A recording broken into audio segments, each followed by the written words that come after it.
ಈ ವಿಚಾರ ಯಾವ ಮುಖ್ಯಮಂತ್ರಿ ಯಾವ ಸ್ವರೂಪದಲ್ಲಿ ಕೈಗೆತ್ತಿಕೊಂಡಿದ್ದರೂ ಅದು ವಿವಾದಕ್ಕೆ ಒಳಗಾಗಲೇಬೇಕಿತ್ತು. ಇದರ ಅನುಭವ ಮತ್ತು ಚರಿತ್ರೆಯ ಪುಟಗಳಲ್ಲಿ ಅಡಕವಾಗಿರುವ ಹಳೆಯ ಪಾಠಗಳು ಕರ್ನಾಟಕದ ರಾಜಕಾರಣಿಗಳಿಗೆ ಎಲ್ಲರಿಗೂ ಇದರ ಅರಿವಿದೆ. ಹಳೆಯ ಚಿನ್ನಪ್ಪರೆಡ್ಡಿ ಇರ್ಬೋದು, ಮತ್ತೊಂದಿರ್ಬೋದು, ಮಗದೊಂದಿರ್ಬೋದು. ಕಾಕತಾಳೀಯ ಎಂಬಂತೆ ಆ ದಿನ ಬ್ಯಾಕ್ವರ್ಡ್ ಕ್ಲಾಸ್ ಅಂದರೆ ಹಿಂದುಳಿದ ವರ್ಗಗಳನ್ನ ಪ್ರತಿನಿಧಿಸುತ್ತಿದ್ದಾರೆ ಅನ್ನುತ್ತಿದ್ದಂಥ ಅನಿಸ್ಕೊಂಡಿದ್ದಲ್ಲ, ನಿಜ ಅದು. ಮೊಯ್ಲಿ ಇದ್ದರು, ಈಗ ಅದೇ ರೀತಿ ಸಿದ್ದರಾಮಯ್ಯ ಇದ್ದಾರೆ ಇಲ್ಲಿ. ಹಾಗಾಗಿ ಈ ಇಶ್ಯೂ ಹೇಗೆ ಸಾಲ್ವ್ ಆಗುತ್ತೆ ಅಂದರೆ ಇಟ್ಸ್ ನಾಟ್ ಈಸಿ ಸಾಲ್ವ್ ಆಗೋಕ್ಕೆ, ಅಷ್ಟು ಸುಲಭ ಅಲ್ಲ. ಜಾತಿ ಗಣತಿ ವರದಿ ಈ ಪದ ಬಳಕೆ ಆರಂಭದಿಂದಲೇ ಇಲ್ಲದಿದ್ದರೆ ಈ ಸಮಸ್ಯೆ ಆಗ್ತಿರ್ಲಿಲ್ವೇನೋ. ಯಾವಾಗ ಜಾತಿ ಗಣತಿ ವರದಿ ಪದ ಬಂದು ಕೂತ್ಕೋತೋ ಈ ಸಮೀಕ್ಷೆ ಎಂಬ ಪದದ ಅರ್ಥ ಹೋಯಿತು. ಯಾರ್ಯಾರು ಯಾವ ಸಂಖ್ಯೆಯಲ್ಲಿದ್ದಾರೆ ಎಂಬುದನ್ನು ಕಂಡು ಹಿಡಿಯುವ ಕಸರತ್ತು ಇದು ಎಂದು ಜನ ನಂಬಿದರು. ಸಾಮಾಜಿಕ ಶೈಕ್ಷಣಿಕ ಈಗ ಮುಖ್ಯಮಂತ್ರಿಗಳು ಏನೇ ಹೇಳಿದ್ರು ಅದ್ರ ಒಪ್ಪಕ್ಕೆ ಯಾರು ರೆಡಿ ಇಲ್ಲ. ಈ ಭಾರಿ ಗದ್ದಲ ಎಬ್ಬಿಸಿರುವ ಇದರ ಜ್ವಾಲೆ ಹೆಚ್ಚಾಗ್ತಿದೆ. ಬಹು ಸಹಜವಾಗಿ ಕೋಲಾಹಲ, ಚರ್ಚೆ ಒಂದು ಕ್ಲೈಮ್ಯಾಕ್ಸಿಗೆ ಬರಬೇಕು, ಬರುತ್ತೆ, ಯಾವುದೋ ರೂಪದಲ್ಲಿ ಬರುತ್ತೆ. ನೀವೆಲ್ಲ ಅಂದ್ಕೊಂಡಿರೋಂಗೆ ಕ್ಲೈಮ್ಯಾಕ್ಸ್ ಆಗದೇ ಇರ್ಬೋದು, ಆ್ಯಂಟಿ ಕ್ಲೈಮ್ಯಾಕ್ಸು ಆಗ್ಬೋದು. ಸಮುದಾಯಗಳ ಆಕ್ರೋಶಕ್ಕೆ ಕಾರಣ ಆಗಿರೋ ಇದರ ಭವಿಷ್ಯ ನಾಳೆ ನಿರ್ಧಾರ ಆಗತ್ತಂತೆ. ಆಗಲ್ಲ, ಇಲ್ಲ ತ್ಯಾಪೆ ಹಚ್ಚುವ ಇನ್ನೊಂದು ಮಗದೊಮ್ಮೆ ಪ್ರಯತ್ನ ನಡೆಯುತ್ತೆ. ಇಲ್ಲ ಇದನ್ನು ಮುಂದಕ್ಕೆ ಹಾಕಿ ಮುಂದೇನಾಗತ್ತೆ ಕಾದು ನೋಡೋಣ ಎಂಬಂತಾಗತ್ತೆ. ನಾಳೆ ಹೌದು ಇಲ್ಲ ಸಿಹಿ ಕಹಿ ಆಗಲ್ಲ, ಕಡ್ಡಿ ತುಂಡಾದಂಗೆ ಆಗಲ್ಲ. ನಾಳೆ ವಿಶೇಷ ಸಂಪುಟ ಸಭೆ ಕರೆದಿದ್ದಾರಂತೆ, ಅದಕ್ಕೆ ಯಾವುದೇ ಅಜೆಂಡಾ ಇಲ್ಲವಂತೆ, ಇದು ಒಂದೇ ಅಂತೆ. ನೀವೇನು ಬೇಕಾದ್ರೂ ಮಾಡ್ಕೋಬೋದು. ಹಿಂದುಳಿದ ವರ್ಗಗಳ ಆಯೋಗ ಸಲ್ಲಿಸಿರುವ ಸಾಮಾಜಿಕ ಆರ್ಥಿಕ ಸಮೀಕ್ಷೆ ಅಂತ ರಾಜ್ಯ ಸರ್ಕಾರ ತನ್ನ ನಿಲುವನ್ನು ಹೇಳ್ತಾ ಇದೆ. ನೋ, ಸಾಮಾಜಿಕ ಆರ್ಥಿಕ ಸಮೀಕ್ಷೆ ಅಷ್ಟೇ ಆಗಿದ್ದರೆ ಸಂಖ್ಯೆ ವಿಚಾರದಲ್ಲಿ ಇಷ್ಟೊಂದು ಗಮನ ಕೊಡಬಾರ್ದಾಗಿತ್ತು ಮತ್ತು ಅದನ್ನು ತರಲೇಬಾರ್ದಿತ್ತು ಆಚೆಗೆ. ಅದಕ್ಕೇನು ಹೇಳ್ತಾರೆ, ಒಂದು ವೇಳೆ ಆ ಸಂಖ್ಯೆಯನ್ನು ಕಂಡುಹಿಡಿಯದಿದ್ದರೆ ಸಾಮಾಜಿಕ ಮತ್ತು ಆರ್ಥಿಕವಾಗಿ ಹಿಂದುಳಿದವರಿಗೆ ನ್ಯಾಯವನ್ನು ಸಂಖ್ಯೆಯ ಆಧಾರದಲ್ಲಿ ಕೊಡುವುದು ಹೇಗೆ ಕಷ್ಟ ಆಗುತ್ತೆ. ಅಂದರೆ ಅರ್ಥ ಇಟ್ ಬಾಯಿಲ್ಸ್ ಡೌನ್ ಟು ಮತ್ತೆ ಸಂಖ್ಯೆ ಇಂಪಾರ್ಟೆಂಟು. ಆ ಸಂಖ್ಯೆಯ ಪಾವಿತ್ರತೆಯನ್ನು ಕಾಪಾಡಿಕೊಂಡಿದೆಯಾ ಈ ಸಮೀಕ್ಷೆ, ಜಾತಿ ಗಣತಿ ಸಮೀಕ್ಷೆ? ಇಲ್ಲ ಎಂಬುದು ಬಹುಜನರ ಅಭಿಪ್ರಾಯ. ಇದು ಬಹುಜನರ ಅಭಿಪ್ರಾಯ. ಸ್ವಪಕ್ಷದಲ್ಲೂ ಇದ್ರದ್ದು ವಿರೋಧ ಬಂದಿದೆ. ಅಂದರೆ ಕಾಂಗ್ರೆಸ್ನಲ್ಲಿ ಸಿದ್ದರಾಮಯ್ಯವ್ರು ಏನು ಮಾಡ್ತಾರೋ ಗೊತ್ತಿಲ್ಲ. ಅವ್ರು ಏನೇ ಮಾಡ್ಕೋಬೋದು. ವೈಯಕ್ತಿಕವಾದ ತನ್ನ ಸೈದ್ಧಾಂತಿಕ ನಿಲುವನ್ನು ದೃಢೀಕರಿಸಲು ಮತ್ತು ಜನತೆಯ ಮುಂದೆ ಅಥವಾ ತನ್ನನ್ನು ನಂಬಿರುವ ಸಮುದಾಯಗಳ ಮುಂದೆ ಹೀರೋ ಎಂದು ಕಂಗೊಳಿಸಲು ಅವರು ನಿರ್ಧಾರವನ್ನು ತೆಗೆದುಕೊಳ್ಳಕ್ಕೆ ಸಾಧ್ಯ ಇದೆ ಇವತ್ತಿನ ರಾಜಕೀಯ ಪರಿಸ್ಥಿತಿಯಲ್ಲಿ ಅಂತ ನಾನು ನಂಬಲ್ಲ. ಆ ಸಮುದಾಯ ಪ್ರಬಲವಾಗಿ ನನ್ನ ಜೊತೆ ನಿಂತಿದೆ ಅನ್ನೋ ಏನೇ ನಿಂತಿದ್ರು ಸರಿ, ನಿಲ್ದೆ ಇದ್ರೂ ಸರಿ, ಕೂತಿದ್ರು ಸರಿ, ತಗೊಳಕ್ ಬರಲ್ಲ. ಕಾರಣ ಕಾಂಗ್ರೆಸ್ಸಿನ ರಾಜಕಾರಣ ಅಥವಾ ಬಿಜೆಪಿಯ ರಾಜಕಾರಣ ಅಥವಾ ಇವನ್ JDSನ ರಾಜಕಾರಣ ಏನು ನೀವು ಹಿಂದುಳಿದ ವರ್ಗ ಡ್ಯಾಶ್ ಡ್ಯಾಶ್ ಅಥವಾ SC, schedule caste, schedule tribe ಮತ್ತು ಮುಸ್ಲಿಮ್ದು ಹೇಳ್ತಾ ಇದ್ದೀರಿ. ಒಕ್ಕಲಿಗರು ಮತ್ತು ಲಿಂಗಾಯತರನ್ನ ಮೀರಿ ಆ ರಾಜಕಾರಣವನ್ನು ನಡೆಸುವ ಹಂತಕ್ಕೆ ನೀವು ಇನ್ನೂ ಹೋಗಿಲ್ಲ. ಅವರಿಬ್ರು ಕನ್ಸಾಲಿಡೇಟ್ ಆದರೆ ನೀವು ಹೋಗಿಲ್ಲ ಇನ್ನೂ ಆ ಹಂತಕ್ಕೆ. ಹಂಗಾಗಿ ನಾನು ಅದನ್ನು ಹೇಳ್ತಿರೋದು. Siddaramaiah can not take that call irrespective of his feelings inside. ಏನು ಬೇಕಾದ್ರೂ ಇರ್ಬೋದು ಒಳಗಡೆಯಲ್ಲಿ. ಹಾಗೆ ಏನವ್ರ ಆಯ್ಕೆ, ನಮ್ಮವ್ರು ಹೇಳ್ತಿರೋದು ಆಯ್ಕೆ ಹೀಗಿದೆ ಸರ್ ಅವ್ರಿಗೆ ಅಂತ ಹೇಳ್ತಿದ್ದಾರೆ. ನೋಡೋಣ ಅಲ್ವೇ? All right. ಜಾತಿ ಗಣತಿ ವರದಿಯನ್ನು ಬಿಡುಗಡೆ ಮಾಡಿಬಿಡುವುದು ನನ್ನ ಪ್ರಕಾರ ಅದು ಬಿಡುಗಡೆ ಆಗೋಗಿದೆ. ಅದರಲ್ಲಿ ಏನೂ ಇಲ್ಲ. ಆರಂಭದ ದಿನಗಳಲ್ಲಿ 4-6 ವಾಕ್ಯಗಳು ಬಂತು, ನಂತರದ ದಿನಗಳಲ್ಲಿ 2-3 ಪುಟಗಳು ಬಂತು, ನಂತರದ ದಿನದಲ್ಲಿ ನಿನ್ನೆ ಮೊನ್ನೆಯಿಂದ ಆ ಪುಸ್ತಕವೇ ಓಡಾಡ್ತಾ ಇದೆ. ಏನಿದೆ ಬಿಡುಗಡೆಗೆ? ಅನ್ಲೆಸ್ ದಿ ಗವರ್ನಮೆಂಟ್ ಸೇಸ್ ಆ ಪುಸ್ತಕ ಬೋಗಸ್ ಅನ್ನೋದಾದರೆ PDF ಫಾರ್ಮ್ಯಾಟ್ ಅಲ್ಲಿ ಆ ಬುಕ್ ಆಚೆ ಇದೆ. ಈಗ ಏನಿದೆ ಬಿಡುಗಡೆಗೆ? ನಿಜ. 10 ವರ್ಷಗಳ ಹಿಂದೆ ನಮ್ಮ ಪಬ್ಲಿಕ್ ಟಿವಿನಲ್ಲಿ ನಾವು ಇದರ ಸಂಖ್ಯೆಯನ್ನು ಹಾಕಿದಾಗ ಅಂದಿನ ರಾಜ್ಯ ಸರ್ಕಾರ ನಮ್ಮನ್ನು ಅವತ್ತು ವಿಲನ್ ಮಾಡ್ತು, ಅದು ಬೋಗಸ್ ಅಂತ ಹೇಳುವ ಮೂಲಕ. ಹೌದು, ಕೊಟ್ಟದ್ದು ಯಾರು ಅಂತ ಕೇಳಿದ್ರು. ಕೊಟ್ಟಿದ್ಯಾರು ನಿಮಗೆ? ಬೋಗಸ್ ಅಂದ್ಬಿಟ್ರು. ಈಗ ಯಾರು ಬೋಗಸ್ಸು? ಬಂದಿರೋದನ್ನ ನೀವು ಬೋಗಸ್, ಈಗ ನಾವಲ್ಲ. ಹೌದು, ಬಂದಾಯ್ತು. ಪತ್ರಿಕೋದ್ಯಮದ ದೃಷ್ಟಿಯಿಂದ ಹೇಳ್ತಿರೋದು ನಾನು. ಹಾಗಾಗಿ ಬಿಡುಗಡೆ ಮಾಡುವುದು ಎಂಬುದಕ್ಕೆ ಅರ್ಥವೇ ಇಲ್ಲ. ಅಧಿಕೃತವಾಗಿ ಸರ್ಕಾರ ಮಾಡಿದರೆ ಹಾಗಾದ್ರೆ ಒಪ್ಕೊಂಡಂಗೆ ಆಗುತ್ತೆ. ಬಿಡುಗಡೆ ಮಾಡದೇ ಇರೋದು ಅಂತ ಅದಕ್ಕೂ ಬೆಲೆ ಇಲ್ಲ ಅಂತ ನನ್ನ ವಾದ. ಮಾಡದೇ ಇರೋಕ್ಕೇನಿದೆ? ಇನ್ನು ಮುಚ್ಚಿಟ್ಕೊಳ್ಳೋದೇನೂ ಇಲ್ಲ, ಎಲ್ಲ ಆಚೆ ಬಂದಾಯ್ತು. ಪ್ರೀತಿಯ ಮುಖ್ಯಮಂತ್ರಿಗಳೇ, ಈ ವರದಿಯನ್ನು ನಿಮಗೆ ಸಲ್ಲಿಸುತ್ತಿದ್ದೇವೇನೋ ಕವರಿಂಗ್ ಲೆಟರ್ ಏನಾದ್ರು ಬಂದಿಲ್ವೇನೋಪ್ಪ. ಅಧ್ಯಯನಕ್ಕೆ ತಜ್ಞರ ಸಮಿತಿಯನ್ನು ರಚನೆ ಮಾಡುವುದು ಮೂರನೇದು. ಇದರಿಂದ ಯಾವ ಪ್ರಯೋಜನವನ್ನ ಮತ್ತು ಸಾರ್ಥಕತೆಯನ್ನು ಸಾಧಿಸ್ತೀರಿ? ಯಾರೊಬ್ಬರು ಹೇಳಿ ನನಗೆ. ದಿ ಸೋಕಾಲ್ಡ್ ತಜ್ಞರು ಯಾರು? ಅಗೈನ್ ಆಲ್ ರೈಟ್, ಎಲ್ಲ ಕಮ್ಯುನಿಟಿಗಳಿಂದ ಒಂದು 3-4 ಕಮ್ಯುನಿಟಿಯಿಂದ ಹಾಕಿ ತಜ್ಞರ ಸಮಿತಿ ಮಾಡ್ತೀನಿ ಅಂತ ಇಟ್ಕೊಳ್ಳಿ. ಈ ತಜ್ಞರ ಸಮಿತಿ ಏನು ಹೇಳುತ್ತೆ? ಈ ವರದಿ ಆಧಾರದ ಮೇಲೆ ಹೇಳಬೇಕಾ? ಏನು ಹೇಳುತ್ತೆ? ಅಗೈನ್ ಪ್ರಾಬ್ಲಮ್ ಬಂದಿರೋದು ಈ ವರದಿಗೆ ಸಾಮಾಜಿಕ ಆರ್ಥಿಕ ಸಮೀಕ್ಷೆಯ ಆಳ ಮತ್ತು ಗಟ್ಟಿತನ ಮತ್ತು ಸಾಚಾತನ ಅಲ್ಲ. ಈ ವರದಿಯ ಭಾಗವಾಗಿರುವ ಸಂಖ್ಯೆಗಳೇ ಅನುಮಾನಕ್ಕೆ ಗುರಿಯಾಗಿ ಹೋಗಿದೆ.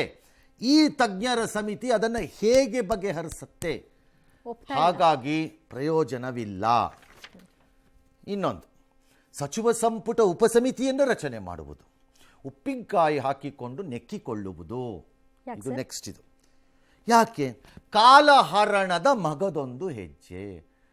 ಈ ಸಂದರ್ಭಕ್ಕೆ ಬೀಸುವ ದೊಣ್ಣೆಯನ್ನು ತಪ್ಪಿಸಿಕೊಳ್ಳುವುದು, ಮುಂದೆ ಯಾರಾದರೂ ಬರುವವರಿದ್ದರೆ ಅವರ ತಲೆ ಮೇಲೆ ಹಾಕಿಬಿಡುವುದು ಅನ್ನೋದು ಒಂದು ಅಭಿಪ್ರಾಯ. ಆದರೆ ಒಳಗೆ ಸಿದ್ದರಾಮಯ್ಯನವರ ಆತ್ಮದಲ್ಲಿ ನಾನೇ ಇದರ ಹೀರೋ ಆಗಬೇಕು, ಅರಸರ ನಂತರ ನಾನು ಎಂಬುದು ಕರ್ನಾಟಕದಲ್ಲಿರಬೇಕು, ಅಥವಾ ಅರಸರಿಗಿಂತ ಮೇಲೆ ನಾನು ಅನ್ನೋದಿರಬೇಕು. ಹಿಂದುಳಿದ ನಾಯಕ ಎಂದರೆ ಇಂದು ನಿನ್ನೆ ನಾಳೆ ನಾಳಿದ್ದು ನಾನೇ ಅನ್ನುವುದು ಸಾಬೀತಾಗಿ ಹೋಗಬೇಕು ಜನಮಾನಸದ ಒಳಕ್ಕೆ ಅನ್ನೋದಾದರೆ ಕಾಲಹರಣ ಮಾಡುವುದರಿಂದ ಪ್ರಯೋಜನವಿಲ್ಲ. ಸಿದ್ದರಾಮಯ್ಯನವರೇ, nobody knows whether you are a guaranteed chief minister or not. Guarantee ಜನರಿಗೆ ಕೊಟ್ಟರು, ಸಿದ್ದರಾಮಯ್ಯನವರು ಗ್ಯಾರಂಟಿ ಇಲ್ಲ. That's a problem. There is no guarantee. ಹಾಗಾಗಿ ಈ ಉಪಸಮಿತಿ ಇರುವುದು ಕಾಲಹರಣದ ಮಗದೊಂದು ಹೆಜ್ಜೆ. ಮುಂದಿಂದು ವಿಶೇಷ ಅಧಿವೇಶನ ಕರೆಯುವುದು ಮತ್ತು ಕಾಫಿಯನ್ನು ಕುಡಿಯುವುದು, ತೌಡನ್ನು ತಟ್ಟುವುದು, ಕಾಲಹರಣ ಮಾಡೋದು, ತೌಡು ತಟ್ಟುವುದು. What are you going to discuss in a special session? Maybe more details ಅಲ್ಲಿ ಆ 300 ಪೇಜೋ 600 ಪೇಜೋ 400 ಪೇಜೋ ಇರೋದನ್ನ ಚರ್ಚೆ ಮಾಡ್ಬೋದೇ ಹೊರತು the facts, basic facts are going to remain the same. ಯಾವ ವ್ಯತ್ಯಾಸನೂ ಆಗ್ಲಿಕ್ಕಾಗಲ್ಲ ಅದು. ಹಾಗಾಗಿ ಅದು ತೌಡು ಕುಟ್ಟುವ ಕಾರ್ಯಕ್ರಮ. ಸೊ ನನ್ನ ಪ್ರಕಾರ ಇಲ್ಲಿ ಉಳ್ಕೊಂಡಿರೋ ಜಾಗ ಏನು ಅಂತ, ನಾನೇ ದೇವರಾಜ ಅರಸು ಇಂಥ ಮೇಲೆ ಇರಬೇಕಾದ ಸ್ಥಾನದಲ್ಲಿ ಹಿಂದುಳಿದ ನಾಯಕನಾಗಿ ನಾಳೆ ಇಂದು ನಾಳಿದ್ದು ಶತಮಾನಗಳವರೆಗೆ ಕಂಗೊಳಿಸಬೇಕಾದವನು ಅನ್ನೋ ನಿರ್ಧಾರಕ್ಕೆ ಬರುವುದಾದರೆ ಸಿದ್ದರಾಮಯ್ಯ ಮುಂದೆ ಮುಂದೆ ಸಾಗಿ ಜಾರಿಗೆ ತರುವುದು. ಯಾರ ವಿರೋಧನೂ ಕೇಳಿಸ್ಕೊಳ್ಳೋದು ಬೇಕಿಲ್ಲ. ಅದರಿಂದ ಆಗಬಹುದಾದ ರಾಜಕೀಯ ಅನಾಹುತಗಳಿಗೆ ನಾನು ಜವಾಬ್ದಾರಿ ಅಲ್ಲ ಅಂತ, like what we P Singh did and faced the consequences. ಅದರದ್ದು ಅನುಭವಿಸಿದ್ರು. ಅದು ರಾಜಕೀಯವಾಗಿ ತಾತ್ಕಾಲಿಕವಾಗಿ ಅವ್ರಿಗೊಂದಷ್ಟು ಲಾಭ ಆಯಿತು ಅವತ್ತಿನ ದಿನ. ಹಿ became the hero of that day, but over A period of time he lost. ಗೊತ್ತಿಲ್ಲ ಚೀಫ್ ಮಿನಿಸ್ಟರ್ಗೆ ಏನು ಮನಸ್ಸೊಳಗಡೆ ಇದೆ ಅಂತ. ಅಥವಾ ಇಲ್ಲಪ್ಪ ನನ್ನೊಬ್ಬಂದೇ ಆಸೆ ಅಲ್ಲ ಇದು, ನನ್ನ ಪಕ್ಷದ್ದು ಕತೆ ಇದೆ, ನಾಳೆ ರಾಜ್ಯದ್ದು ಕತೆ ಇದೆ, ನನ್ನ ಕೈಲಾಗಲ್ಲ ಇದನ್ನ ಈಗ ಜಾರಿಗೆ ತರಕ್ಕೆ ಅಂತ ಕೈ ಬಿಡುವುದು. ಇಲ್ಲ, ಸಾಮಾಜಿಕ ನ್ಯಾಯದ ಆಧಾರದ ಮೇಲೆ ಎಲ್ಲರಿಗೂ ನ್ಯಾಯಸಮ್ಮತವಾದಂಥದ್ದು ಸಿಗಬೇಕು ಎಂಬುದು ಎಲ್ಲರ ಬಯಕೆ ಇದ್ದಂತೆ ಇದೆ. ಅದು ಲಿಂಗಾಯತರೂ ಹೌದು, ಒಕ್ಕಲಿಗರೂ ಹೌದು, ಬ್ರಾಹ್ಮಣರೂ ಹೌದು, ಪರಿಶಿಷ್ಟರೂ ಹೌದು, ಇನ್ನೊಬ್ಬರು ಹೌದು, ಮತ್ತೊಬ್ಬರು ಹೌದು. ಹಾಗಾಗಿ ಸರ್ವಸಮ್ಮತವಾದ ರೀತಿಯಲ್ಲಿ ಮಗದೊಂದು ಜಾತಿ ಸಂಖ್ಯೆ ಗಣತಿಯನ್ನು ಮಾಡಿಸಬಹುದೇನೋ. ಎಷ್ಟೇ ಮಾಡಿದ್ರು ಬರೋ ವಿರೋಧಗಳನ್ನೇನು ತಡೆಯೋದಕ್ಕಾಗಲ್ಲ ಅನ್ನೋ ಒಂದು ಅಭಿಪ್ರಾಯ ಇದೆ. ವಿರೋಧದ ಪ್ರಮಾಣಗಳು ಇಂಪಾರ್ಟೆಂಟ್.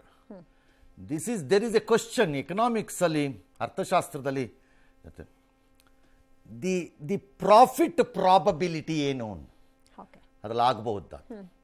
10 ಎಕರೆ ಜಮೀನನ್ನು ವಶಪಡಿಸಿಕೊಂಡಾಗ 20 ಜನ ರೈತರಿಗೆ ಅನ್ಯಾಯವಾಗಲೇಬೇಕಾದ್ದು ಶತಸಿದ್ಧ.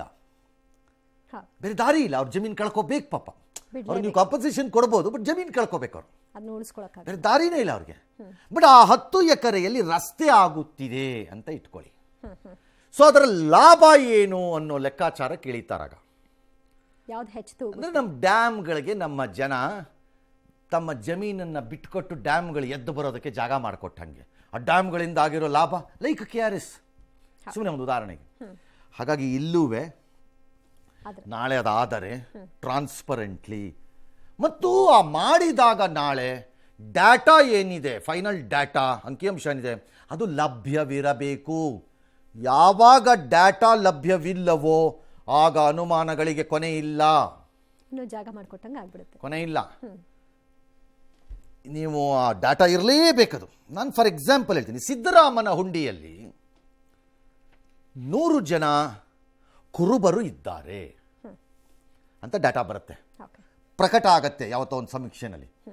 ನೋ, ಸುಳ್ಳು, 130 ಜನ ಇದ್ದಾರೆ ಇಲ್ಲಿ ಅಂತ ಯಾರೋ ಒಬ್ರು ಒಂದು ಪ್ರಶ್ನೆ ಎತ್ತಬಹುದು.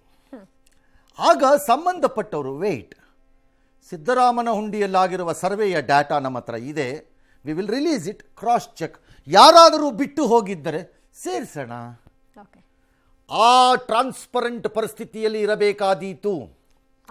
ಜಯಪ್ರಕಾಶ್ ಹೆಗ್ಡೆ ಅವ್ರಿಗೆ ನಾವು ಆಡುವ ಮಾತುಗಳು ಅಥವಾ ಇನ್ಯಾರೋ ಅವ್ರ ಬಗ್ಗೆ ಪ್ರೀತಿ ಇರೋರು ಆಡೋ ಮಾತುಗಳಲ್ಲಿ ಕೆಲವು ಸರಿ ಬೇಸರ ಆಗಿರಬಹುದೇನೋ, ಆಗತ್ತೇನೋ. ಅದನ್ನು ಮಾಡಬೇಕು ಅನ್ನೋದು ನನ್ನ ಉದ್ದೇಶ ಅಲ್ಲ ಅಂತ ನನ್ನ ಭಾವನೆ. ಯಾಕಂದರೆ ಐ ಕನ್ಸಿಡರ್ ಹಿಮ್, ಈ ವಿಚಾರದಲ್ಲಿ I may disagree with him on certain things, but is honesty and ಪೊಲಿಟಿಕ್ಸನ್ನು ನಾನು ಡಿಸಗ್ರಿ ಮಾಡಲ್ಲ. ಆದರೆ he should talk about this. Where is your transparency on this? ಎಲ್ಲಿದೆ ಹೇಳಿ ನನಗೆ. Where is that data? ಆ ಡಾಟಾ ಎಲ್ಲಿ? ಹೌ ಡು ಐ ಬಿಲೀವ್ ನಿಮ್ಮ ಹತ್ರ ಡಾಟಾ ಇದೆ ಅಂತ?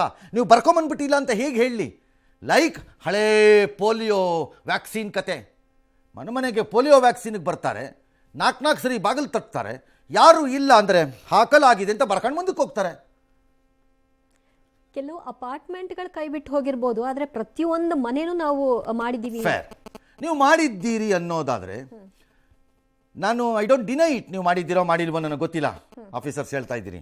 ಗ್ರೌಂಡಲ್ಲಿ ಗ್ರೌಂಡ್ ರಿಯಾಲಿಟಿ ಚೆಕ್ಗೆ ನಾವು ಹೋದರೆ ನನಗೆ 100ರಲ್ಲಿ 10 ಜನ ನನ್ನ ಮನೆಗೆ ಯಾರು ಬಂದಿಲ್ಲ ಅಂತ ಹೇಳಿದ್ರೆ ನನಗೆ ಅನುಮಾನ ಬರಲ್ಲ.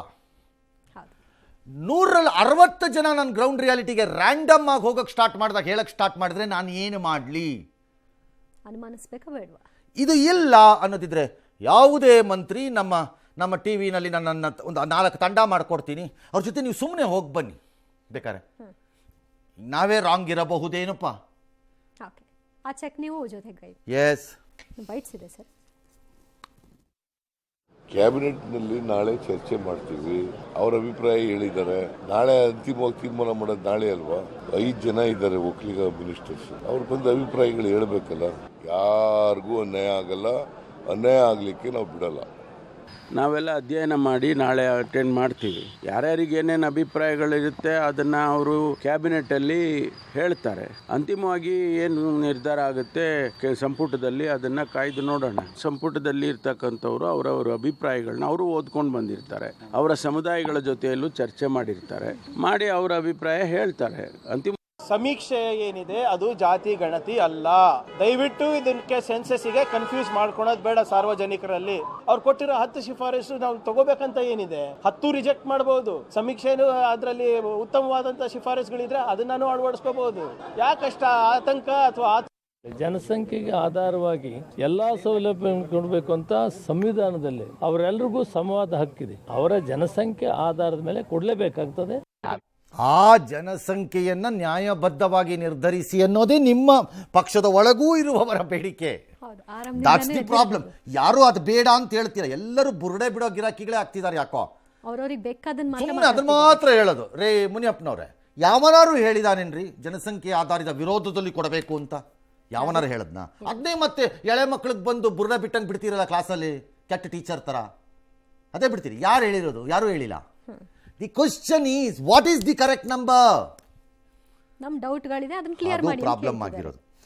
ಸೊ ಈಗ question, can state do it? ಗೊತ್ತಿಲ್ಲ, ಮಾಡ್ತಾರೋ ಬಿಡ್ತಾರೋ ನನಗೆ ಐಡಿಯಾ ಇಲ್ಲ. ಬಟ್ ಮಾಡದೆ ಇದ್ರ ರಿಪರ್ಕಷನ್ಸಲ್ಲಿ ಮಾಡಿದ್ರೆ OBCs ಒಂದಾಗುತ್ತಾರೆ. Other backward classes and other backward classes ಇಬ್ಬರು ಒಂದಾಗ್ಬಿಡ್ತಾರೆ. ದೇ ಫಾರ್ಮುಲೇಟ್, ಅಂದರೆ ಅವರು ಒಂದು ದೊಡ್ಡ ಬಲಿಷ್ಠ ಶಕ್ತಿಯುತವಾದ ರಾಜಕೀಯ ಗುಂಪಾಗುತ್ತದೆ. ಅದು ಕಾಂಗ್ರೆಸ್ಸಿನ ಕಡೆಗೆ ವಾಲಿ ಬಿಟ್ಟರೆ ಆಗ ಉಳಿದವರು ಮಣ್ಣು ತಿನ್ನಬೇಕು ಅನ್ನೋದು ಒಂದು ವಾದ. How? Because BJP campaign per se in country, prime minister himself ಆತಾನೇ ಬ್ಯಾಕ್ವರ್ಡ್ ಕ್ಲಾಸಿಗೆ ಸೇರಿದವರು. ನನ್ನ ಮಂತ್ರಿಮಂಡಲವೂ ಸೇರಿದಂತೆ ರಾಜ್ಯಗಳಲ್ಲಿ ರಚನೆಯಾಗಿರುವ BJP ಸರ್ಕಾರದಲ್ಲಿ other backward classes and backward ಕ್ಲಾಸಸ್ಗೆ ರೆಪ್ರೆಸೆಂಟೇಷನ್ ಜಾಸ್ತಿ ಮಾಡಿದ್ದಾರೆ. ಹಾಗಾಗಿ ನಾವು ಟ್ರೂ ಬ್ಯಾಕ್ವರ್ಡ್ ಕ್ಲಾಸಸ್ಸಿನ ರೆಪ್ರೆಸೆಂಟೇಟಿವ್ಸು. ಇಲ್ಲಿಯವರೆಗೆ ರಾಜಕೀಯವಾಗಿ ಇದನ್ನು ಒಂದು ಮುಸ್ಲಿಂ ರೀತಿಯೋ, ಬ್ರಾಹ್ಮಣರ ರೀತಿಯೋ, ಲಿಂಗಾಯತರ ರೀತಿಯೋ, ಜಾಟ್ಗಳ ರೀತಿಯೋ ಮಾಡಲಿಕ್ಕೆ ಆಗಿಲ್ಲ. OBCsನ ಲಾರ್ಜ್ಲಿ BJP ಹ್ಯಾಸ್ ಸಕ್ಸೀಡೆಡ್ ಅದರಲ್ಲಿ ಸ್ವಲ್ಪ ಮಟ್ಟಿಗೆ. ಹಾಗಾಗಿ ಕಾಂಗ್ರೆಸ್ ನನಗೂ ಲಾಭ ಆಗಬಹುದೇನೋ ಅಂತ ಇರಬಹುದು. ಅಲ್ಲಿ ಕರ್ನಾಟಕದಲ್ಲಿ ಒಂದು ಪ್ರಾಬ್ಲಮ್ ಇದೆ. ಅದರಲ್ಲಿ OBCs ಕರ್ನಾಟಕದಲ್ಲಿ ಬಹಳ ಸಣ್ಣ ಜಾತಿಗಳು ಈ ವರದಿಯ ಬಗ್ಗೆ ಈಗ ಅಪಸ್ವರ ಎತ್ಕೊಂಡು ಕೂತಿವೆ.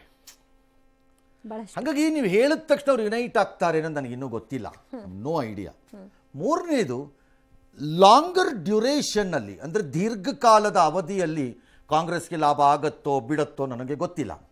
ಆದರೆ ಶಾರ್ಟ್ ಟರ್ಮಲ್ಲಿ, ಅಲ್ಪಕಾಲ ಅವಧಿಯಲ್ಲಿ ಲಿಂಗಾಯತರು ಮತ್ತು ಒಕ್ಕಲಿಗರ ಬಹುಸಂಖ್ಯಾತ ಶಾಸಕರು ಇರುವ ಈ ಪಕ್ಷ ಉಳಿದುಕೊಳ್ಳುವುದಾದರೂ ಹೇಗೆ ರಾಜಕೀಯವಾಗಿ? ಅವ್ರನ್ನ ವಿರೋಧ ಹಾಕೊಂಡು ಅಲ್ಲಿದೆ ಅಪಾಯ. ಇದೆಲ್ಲದರ ಮಧ್ಯೆ ಈಗ ಅವ್ರಿಗೆ ಬಿಟ್ಟಿದ್ದು. ಎಸ್, ಒಕ್ಕಲಿಗರು ಮತ್ತು ಲಿಂಗಾಯತ ಸಮುದಾಯ ಇಬ್ಬರೂ ಕೂಡ ರಾಜ್ಯ ಸರ್ಕಾರದ ವಿರುದ್ಧ ಕೆಂಡ ಕಾರಿದ್ದಾರೆ. ವೀರಶೈವ ಲಿಂಗಾಯತ ಮಹಾಸಭಾ ತಮ್ಮ ಸಮುದಾಯದ ಸಮೀಕ್ಷೆಯನ್ನ ಮಾಡುವುದಾಗಿ ಹೇಳಿದೆ.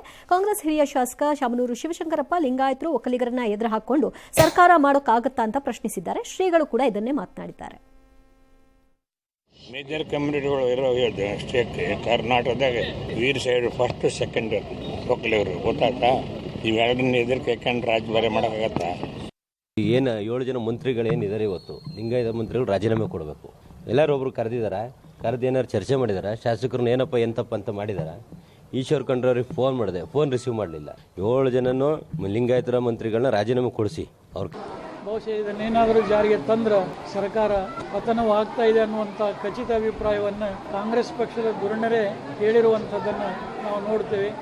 ಲಿಂಗಾಯತರಿಗೆ ಈ ಜಾತಿ ಗಣತಿ ವರದಿಯಲ್ಲಿ ಅನ್ಯಾಯ ಆಗಿದೆ. ಸರ್ಕಾರ ಮತ್ತೊಮ್ಮೆ ಸಮೀಕ್ಷೆ ನಡೆಸಿ ಅದನ್ನು ಪರಿಶೀಲಿಸಬೇಕು. ದೋಷಪೂರಿತವಾಗಿ ಲಿಂಗಾಯತ ಸಂಖ್ಯೆಯನ್ನು ಕಡಿಮೆ ತೋರಿಸುವ ಮೂಲಕವಾಗಿ ಈ ಒಂದು ರಾಜಕೀಯವಾಗಿ ಈ ಸಮಾಜವನ್ನು ಸಾಮಾಜಿಕವಾಗಿ ಆರ್ಥಿಕವಾಗಿ ತುಳಿಯುವಂಥ ಷಡ್ಯಂತ್ರ ನಡೀತಿದೆ ಅನ್ನುವಂಥ ಅನುಮಾನ ವ್ಯಕ್ತವಾಗ್ತಿದೆ. ನಮ್ಮಲ್ಲಿ ಲಿಂಗಾಯತರಲ್ಲಿ ಕೆಲವು ಉಪಪಂಗಡಗಳು ಮೀಸಲಾತಿ ಸಲುವಾಗಿ 2A ದಲ್ಲಿ 3A ಬರೆಸಿದ್ದಾರೆ. ಹೀಗಾಗಿ ಅಷ್ಟು ನಮ್ಮದು ಜನಸಂಖ್ಯೆ, ಲಿಂಗಾಯತರ ಸಂಖ್ಯೆಯನ್ನು ಹೆಚ್ಚು ಬರೆಸಲಾಗಿದೆ, ವೀರಶೈವರ ಸಂಖ್ಯೆ ಕಡಿಮೆ ಇದೆ. ಹಾಗಾಗಿ ತಾತ್ಕಾಲಿಕವಾಗಿ ನಾನು ಸಂತೋಷದ ಚಿಲುಮೆಯಲ್ಲಿ ತೇಲಾಡುತ್ತಿದ್ದೇನೆ ಅಂತ MB ಪಾಟೀಲ್ ಏನಾದ್ರು ಭಾವಿಸಿದ್ರೆ ಅದ್ರ ಹೊಡೆತ ಬೀಳಬಹುದು ಮುಂದೆ ಅವರಿಗೆ. ಆ ರೀತಿ ಇಲ್ಲ ಅಲ್ಲ, ಆ ರೀತಿ ಚಿಂತನೆಯನ್ನು ಜನ ಮಾಡ್ತಾರೆ ಅಂತ ನಾನು ಅನ್ಕೊಂಡಿಲ್ಲ. ಇನ್ನೂ ಅವ್ರ ಭಾವನೆ ಅನ್ಕೊಂಡಿಲ್ಲ. ಒಟ್ಟಾರೆ ಲಾಭಗಳ ಪ್ರಶ್ನೆ ಬಂದಾಗ ವೀರಶೈವ ಲಿಂಗಾಯತರು ಒಂದಾಗ್ಬಿಡ್ತಾರೆ. ಅದನ್ನ ಅವ್ರವ್ರ ಒಳಗಡೆನೆ ಪ್ರಾಬ್ಲಮ್ ಬಂದಾಗ ಬೇಕಾದ್ರೆ ಜಗಳ ಆಡ್ಕತ್ತಾರಷ್ಟೇ. ಒಟ್ಟಾರೆ ಬಂದಾಗ ಹಂಗಾಗಲ್ಲ. So that's a point for problem for MB Patil if he takes the similar stand. Number 2, ಕಾಂಗ್ರೆಸ್ಗೆ ಒಂದು ನೆನಪಿನಲ್ಲಿರಬೇಕು. ದೀರ್ಘಕಾಲದ ನಂತರ ಕಳೆದ ಚುನಾವಣೆಯಲ್ಲಿ ಹಲವಾರು ರೀಸನ್ಸಿಂದ, ಅದು ಬೊಮ್ಮಾಯಿಯವರ ಆಡಳಿತದ ರೀತಿ ಇರ್ಬೋದು, ಅಥವಾ 40% ಅಂತ ಮಾಡಿದ ಆರೋಪ ಸ್ಟಿಕ್ ಆಗಿದ್ದ ರೀತಿ ಇರ್ಬೋದು, ಗ್ಯಾರಂಟಿ ಇರಬಹುದು. ಪ್ರಮುಖವಾಗಿ ಪಂಚಮಸಾಲಿಗಳ ವಿಚಾರದಲ್ಲಿ ಆದಂತಹ ಬೆಳವಣಿಗೆಗಳಿರಬಹುದು, ಮತ್ತು ಲಿಂಗಾಯತರಿಗೆ ಹೊಸ ಗ್ರೂಪ್ ಮಾಡಿ ಕೊಟ್ಟಂತಹ ಇದೇನಿತ್ತು, ಲಿಂಗಾಯತರು ಗೌಡ್ರಿಗೆ ಒಕ್ಕಲರಿಗೆ ಇಬ್ಬರಿಗೂ ಕೊಟ್ಟಂಥ ರಿಸರ್ವೇಷನ್ ಇತ್ತು, ಮೀಸಲಾತಿ, ಅದು ತಡವಾಗಿ ಬಂದಿದ್ದು, ಕಮ್ಯುನಿಕೇಟ್ ಆಗದ್ರು. ಈ ರೀತಿ ಹಲವಾರು ಕಾರಣಗಳಿಂದ ಕಾಂಗ್ರೆಸ್ಗೆ ಸುಮಾರು 2 ದಶಕದ ನಂತರ ಲಿಂಗಾಯತರದ ಮತಗಳು ಟ್ರಾನ್ಸ್ಫರ್ ಆಗಿ MLAಗಳು ಹೆಚ್ಚಿನ ಸಂಖ್ಯೆಯಲ್ಲಿ ಬಂದಿದ್ದಾರೆ. Do not take it for granted. ಅವರು ಇಲ್ಲೇ ಉಳಿತಾರೆ ಅಂತ ಅನ್ಕೊಳ್ಳೋಕೆ ನೋ. ಎಸ್. ಇನ್ನು ಕಾಂಗ್ರೆಸ್ ಸರ್ಕಾರದಲ್ಲಿ ಜಾತಿ ಗಣತಿ ಗುದ್ದಾಟ ತಾರಕಕ್ಕೇರಿದೆ. ಜಾತಿ ಜಟಾಪಟಿಗೆ ಒಕ್ಕಲಿಗ ಸಮುದಾಯದ ಪ್ರಬಲ ವಿರೋಧವೂ ಕೂಡ ಕಾರಣವಾಗಿದೆ. ಈ ಮಧ್ಯೆ ಡಿಸಿಎಂ ಡಿಕೆ ಶಿವಕುಮಾರ್ ನಿನ್ನೆ ತಡರಾತ್ರಿ ಒಕ್ಕಲಿಗ ಶಾಸಕರು ಸಚಿವರುಗಳ ಸಭೆ ನಡೆಸಿದ್ರು. ವರದಿಯ ಸಾಧಕ ಬಾಧಕಗಳನ್ನು ಚರ್ಚಿಸಿ ಎಲ್ಲರೂ ಕೂಡ ಒಂದೇ ನಿಲುವಿಗೆ ಬರಬೇಕು ಅನ್ನುವಂಥ ಸಂದೇಶವನ್ನು ಕೊಟ್ಟಿದ್ದಾರೆ. ವರದಿಯೇ ಸರಿ ಇಲ್ಲ ಅಂತ ಸಭೆಯಲ್ಲಿ ಹಾಜರಿದ್ದ ಮಾಜಿ ಅಧ್ಯಕ್ಷ ಜಯಪ್ರಕಾಶ್ ಹೆಗ್ಡೆ ಇದರಲ್ಲಿ ಶಾಸಕರು ಅಸಮಾಧಾನವನ್ನು ಬಹಿರಂಗಪಡಿಸಿದ್ದಾರೆ. ಇನ್ನು ಸಂಪುಟ ಸಭೆಯಲ್ಲಿ ಒಕ್ಕಲಿಗ ಸಚಿವರು ಒಂದೇ ರೀತಿಯ ಅಭಿಪ್ರಾಯವನ್ನು ವ್ಯಕ್ತಪಡಿಸಬೇಕು ಅನ್ನೋ ತೀರ್ಮಾನಕ್ಕೆ ಬರಲಾಗಿದೆ. ಪರಿಶಿಷ್ಟ ಜಾತಿ ಅಂತ ಹೇಳಿದ್ರೆ 101 ಸಮುದಾಯಗಳು. ಈ ಜಾತಿ ಗಣತಿಯಲ್ಲಿ 180 ಜಾತಿಗಳನ್ನು ತೋರಿಸಿದ್ದಾರೆ ಅಂತ ಹೇಳಿದ್ರೆ ಇನ್ನು 79 ಜಾತಿಗಳು ಯಾವುದು ಅನ್ನುವಂಥ ಒಂದು ಸಂಶಯ, ಆತಂಕ ನಮಗೆ ಬಂದಿದೆ. ಹಾಗಾಗಿ ಇದು ಸ್ವಲ್ಪ ಗೊಂದಲ ಇರೋದ್ರಿಂದ ಇದನ್ನು ಸೂಕ್ತವಾಗಿ ಇದನ್ನು ಪರಿಶೀಲನೆ ಮಾಡಿ ಬಿಡುಗಡೆ ಮಾಡುವಂಥದ್ದು ಒಳ್ಳೆಯದು. ಮುಸ್ಲಿಮಲ್ಲಿ ಎಷ್ಟು ಜಾತಿ ಇದೆ? 10 ಜಾತಿ ಇದೆ. ಅಲ್ಲಿ ಒಂದನ ಡಿವೈಡ್ ಮಾಡಿದ್ದಾರೆ. ಹಿಂದೂಗಳಲ್ಲಿ ಒಡೆದು ಪೀಸ್ ಸಣ್ಣದು ಬಿಟ್ಟಿಲ್ಲ. ಯಾರು ಈಗ ಮಾತಾಡಿದ ಸ್ವಾಮೀಜಿ ಶೆಡ್ಯೂಲ್ ಕಾಸ್ಟ್ ಲೆಫ್ಟ್, ಅದು ಲೆಫ್ಟ್. ಈ ಶೆಡ್ಯೂಲ್ ಕಾಸ್ಟ್ನಲ್ಲಿ ಪ್ರಾಬ್ಲಮ್ ಇರೋದು ಬರೀ 101 ಜಾತಿ 186 ಜಾತಿದಲ್ಲ, ರೀಜನ್ ವೈಸ್ ಪ್ರಾಬ್ಲಮ್ ಇದೆ. ಎನ್ಯೂಮರೇಷನಲ್ಲಿ ಪ್ರಾಂತ್ಯವಾರು ಇದೆ. ನಾನು ನಿನ್ನೆ ಅದನ್ನೇ ಹೇಳ್ತಾ ಇದ್ದಿದ್ದು, ನಾನು ಇನ್ನೂ ಪೂರ್ತಿ ಹೇಳಕ್ಕೆ ಹೊರಟಿಲ್ಲ, ಅದಕ್ಕೆ ಇನ್ನೊಂದಿನ ಟೈಮ್ ಇಟ್ಕೋತೀನಿ. ಪ್ರಾಂತ್ಯವಾರು ಎನ್ಯೂಮಿರೇಟರ್ಸ್ ಅಂದರೆ ಯಾರು ಇದನ್ನು ಮಾಹಿತಿ ಸಂಗ್ರಹ ಮಾಡಲಿಕ್ಕೆ ಹೋಗಿದ್ದಾರೆ ಅವರ ಬಳಿ ಬರೆಸಿರುವ ಮಾಹಿತಿ ಪ್ರಾಂತ್ಯವಾರು ಅರಿವು ಇದ್ದೋ ಇಲ್ಲದೆಯೋ ಕ್ರಾಸ್ ಆಗ್ಬಿಟ್ಟಿದೆ, ಆಗಿದೆ. ಎಡ ಬಲದ ಮುಖವಾಡದಲ್ಲೂ ಅಥವಾ ರೂಪದಲ್ಲೂ, ಬಲ ಎಡದಂತೆಯೂ, ಮಧ್ಯದಲ್ಲಿ ಹೊಸ ಹೆಸರಿನೊಂದಿಗೆ ಉದ್ಭವ ಆದಂಗಿದೆ. I will do some research. ಅದನ್ನೂ ಅದಕ್ಕೆ ಈಗ ಬರ್ಸಿದವ್ರ ಮೇಲೆ ತಪ್ಪು ಅಂತ that is the problem ಅವ್ರ ಮೇಲೆ ಹಾಕ್ಬಿಟ್ಟು yes